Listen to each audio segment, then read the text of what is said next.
18 मई, Xinjiang, पूर्वी तुर्किस्तान, चीनी हुकूमत के मुसलमानों पर किए जाने वाले जुल्म के खिलाफ बोलने की कीमत। उइघुर महिला कल्बे नूर सादिक ने सार्वजनिक रूप से उइघुर मुस्लिम महिलाओं के व्यवस्थित बलात्कार पर बात की। एक दिन उसे अपनी बहन के नंबर से एक फोन आया, लेकिन जब तस्वीर दिखाई दी तो यह स्क्रीन पर उसकी बहन नहीं थी। यह शिनजियांग में अपने शहर से एक पुलिसकर्मी था। कल्बे नूर, आपकी मंशा क्या है? उसने मुस्कुराते हुए कहा, तुम किसके साथ हो? यह पहली बार नहीं था जब अधिकारी ने उसकी बहन के फोन से फोन किया था। इस बार सादिक ने एक स्क्रीनशॉट लिया। जब उसने आवाज सुनी तो अधिकारी ने अपने नंबर वाली पुलिस जैकेट को हटा दिया। सादिक ने बताया। उसने एक और स्क्रीनशॉट लिया।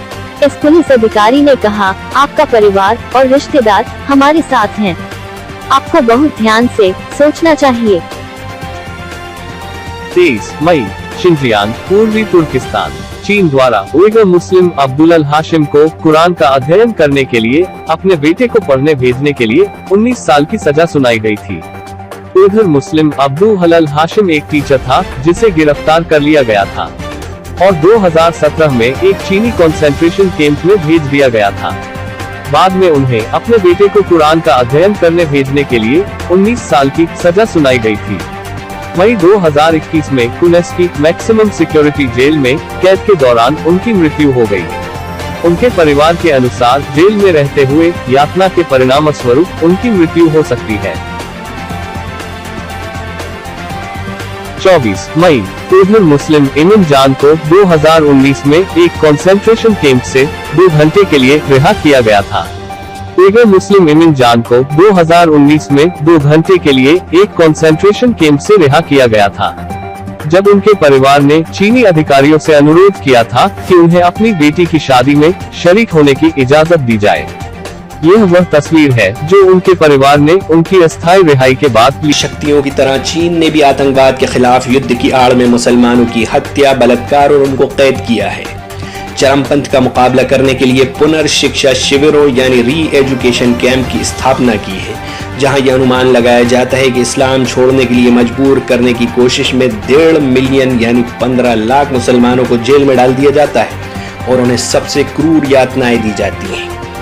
एक ऑस्ट्रेलियाई थिंक टैंक ने 2020 में प्रकाशित एक रिपोर्ट में कहा कि चीनी कम्युनिस्ट पार्टी यानी सीसीपी ने चीन के उत्तर पश्चिमी क्षेत्र जिंजियांग में लगभग 16,000 मस्जिदों को कथित तौर पर तोड़ दिया है।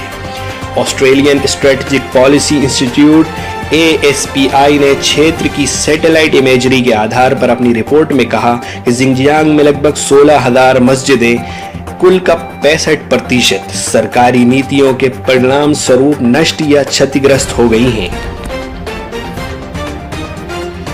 बच्चों को उनके माता पिता से जबरन छीन लिया जाता है और गैर मुस्लिम परिवारों के साथ रखा गया है ताकि उन्हें गैर मुस्लिम के रूप में पाला जा सके।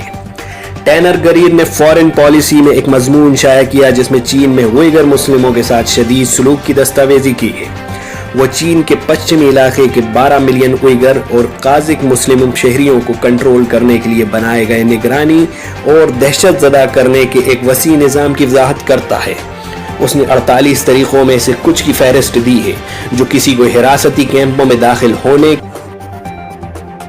खेमे का मालिक होना, दूसरों को कसम न खाने को कहना, सूरज निकलने से पहले नाश्तादान करना, अपने पास ज़्यादा खान रखना, बहुत ज़्यादा बच्चे होना, एक कंपास रखना, शराब से परहेज करना, कर्मचारियों को अपने बिस्तर पर सोने, अपना खाना खाने और अपने घर में रहने की इजाज़त न देना, सिगरेट से परहेज करना, चीनी परचम की मौजूदगी में स्कार्फ पहनना, रिवायती जनाजों की नमाज अदा करना, हिजाब पहनना अगर आपकी उम्र 45 साल से कम हो, दूसरों को गुनाह न करने को बताना, कोई भी लिबास पहनना जिसमें मजहबी वेशभूषा हो, मस्जिद में जाना, पुलिस विभाग में रजिस्टर किए बगैर कि खानदानों को अपने घर बुलाना।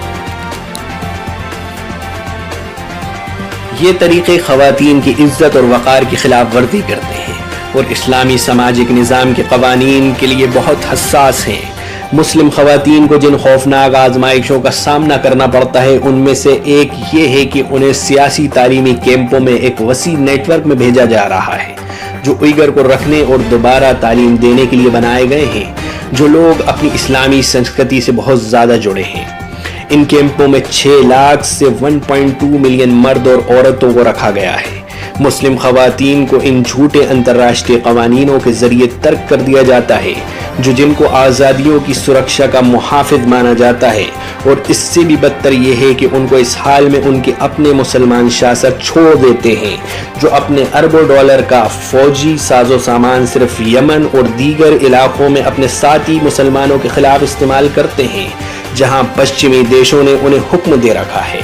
मुस्लिम बहनें बर्मा, शाम और बाबरकस सरजमीन फिलिस्तीन और पश्चिम में हर तरह की तकलीफ का शिकार हैं, जहां इस्लाम में इजहार को जुर्म करार दिया जाता है और उनकी आज़ाद सोच रखने वाले दानिश्वरों के तौर पर कदर नहीं की जाती, जो अपने लिए उदारवादी मूल्यों की गुलामी नहीं चुनते।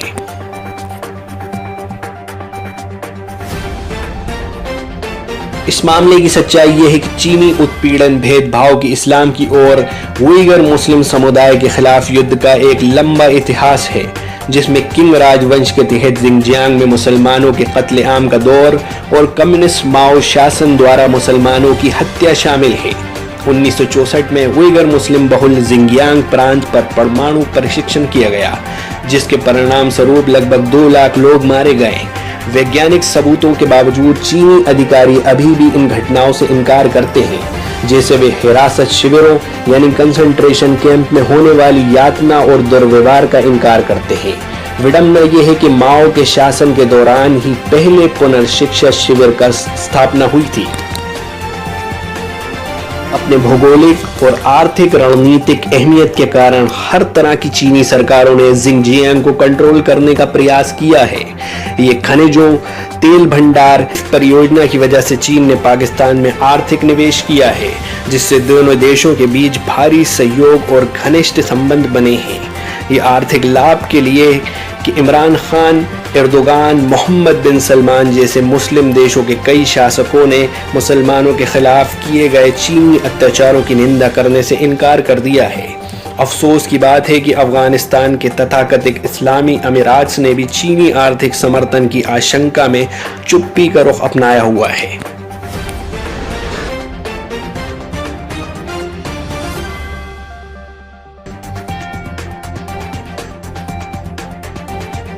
जबकि चीन के फिरौन मुस्लिम उम्मत के अजन्मे बच्चों को इन जेल शिविरों में मुस्लिम महिलाओं के जबरन गर्भपात और सामूहिक नसबंदी की नीतियों के साथ साथ उनकी इज्जत और आबरू के साथ नाकाबिल बयान उल्लंघन करते हैं। एजेंट शासक अपने स्वयं के हितों की रक्षा के लिए अंधे और गूंगे बने हुए हैं। उनकी चुप्पी चीन के साथ सहमति है और चीन के साथ उनके गठबंधन को और मजबूत करती है।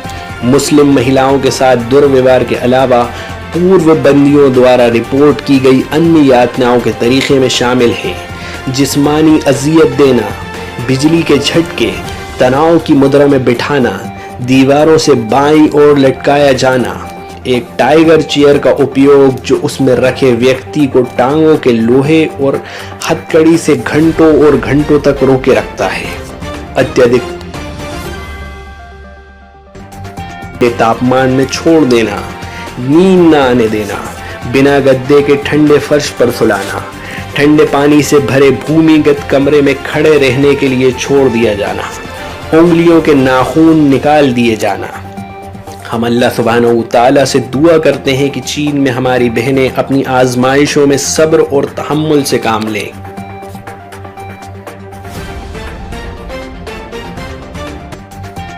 शिविरों में किए जा रहे इन अत्याचारों के बारे में मुसलमानों को जागरूक करें। नंबर 2, उलमा बुद्धिजीवियों पर हर तरह के मंच से इस जुल्म के खिलाफ आवाज उठाने का दबाव बनाएं और आलमी सतह पर मुसलमानों की आवाज उन लोगों के खिलाफ बुलंद हो जो मासूम और खालिस मुस्लिमा किरदारों पर जुल्म करते हैं, और उन जालिम हुक्मरानों को बेनकाब करने की कोशिश करना है जो तुर्की, सऊदी अरब और चीन के आसपास के दूसरे पड़ोसी मुस्लिम देशों के एजेंट शासकों के पाखंड का पर्दाफाश करें। मुसलमानों को इंसान के जरिए घड़े हुए कानून के जुल्म से मुक्त कराने के लिए मस्जिदों में लगातार दुआएं करवा।